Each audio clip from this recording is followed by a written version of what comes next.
Assalamualaikum warahmatullahi wabarakatuh. Kami dari kelompok 9 beranggotakan Ersya, Hilmi, dan Dia akan menyampaikan materi mengenai urgensi pengembangan profesi guru. Urgensi profesi guru. Profesi berasal dari bahasa Latin yaitu professio yang mempunyai dua makna. Di antaranya adalah janji atau ikrar serta pekerjaan. Akan tetapi, makna diperluas menjadi apa saja dilakukan oleh siapa saja untuk memperoleh nafkah dengan keahlian tertentu. Seseorang disebut profesional dengan memenuhi beberapa persyaratan berikut. Pertama, menuntut adanya keterampilan berdasarkan konsep dan teori ilmu pengetahuan yang mendalam.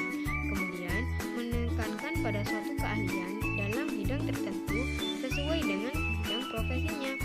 Kemudian, menuntut adanya tingkat pendidikan yang memadai dan juga adanya kepekaan terhadap dampak kemasyarakatan dari pekerjaan yang dilaksanakannya, yang memungkinkan perkembangan sejalan dengan dinamika kehidupan.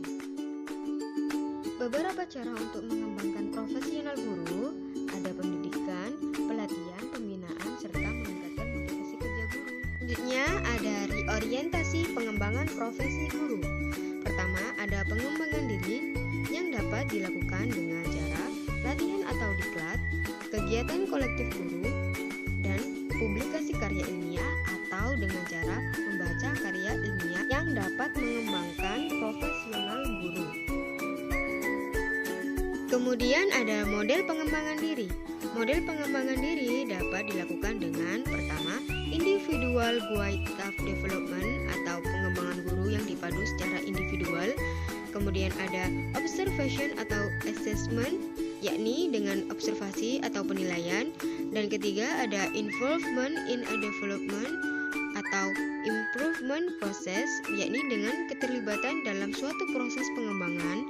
Kemudian ada training and inquiry.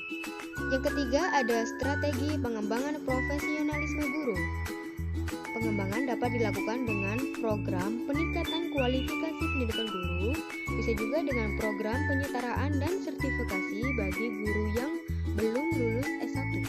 Kemudian ada program supervisi pendidikan, program pemberdayaan musyawarah guru mata pelajaran, kemudian program simposium guru, kemudian program pelatihan nasional, kemudian program membaca dan menulis karya ilmiah, dan yang terakhir program dengan mengikuti pertemuan ilmiah yang dilakukan oleh guru-guru di Indonesia.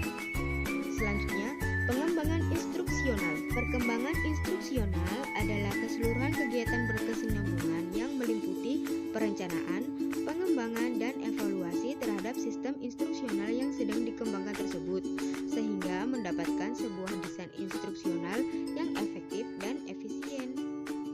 Dalam pengembangan instruksional terdapat komponen strategi instruksional, yakni kegiatan pendahuluan, penyampaian informasi, partisipasi peserta didik, tes, dan kegiatan lanjutan. Tujuan pengembangan instruksional. Pertama, untuk mengidentifikasi masalah-masalah instruksional dan mengorganisasi alat pemecah masalah tersebut. Kedua, untuk menghasilkan strategi belajar mengajar yang efektif dalam rangka perbaikan pengajaran dan pendidikan. Kemudian, di antaranya juga ada untuk menghasilkan perencanaan instrumental yang efektif. Kedua, untuk menghasilkan evaluasi belajar mengajar yang efektif. Ketiga, untuk mengidentifikasi kebutuhan dan karakteristik peserta didik. Dan yang terakhir, untuk mengidentifikasi alat dan media yang cocok untuk suatu tujuan instruksional tertentu dalam proses belajar mengajar. Kemudian, 4 manfaat pengembangan instruksional. Pertama, sebagai pedoman bagi guru dalam melaksanakan proses pembelajaran. Kedua, sebagai alat pengontrol atau evaluasi. Ketiga, sebagai pedoman guru dalam mengambil keputusan instruksional. Dan yang terakhir, sebagai feedback guru dalam keberhasilan pembelajaran. Dalam pengembangan instruksional terdapat beberapa model pengembangan, antara lain model Benetti, model BSSI, model CAM, model Dick and Carey, model Garlic NLE, dan model IDI. Sekian presentasi dari kami. Terima kasih. Wassalamualaikum.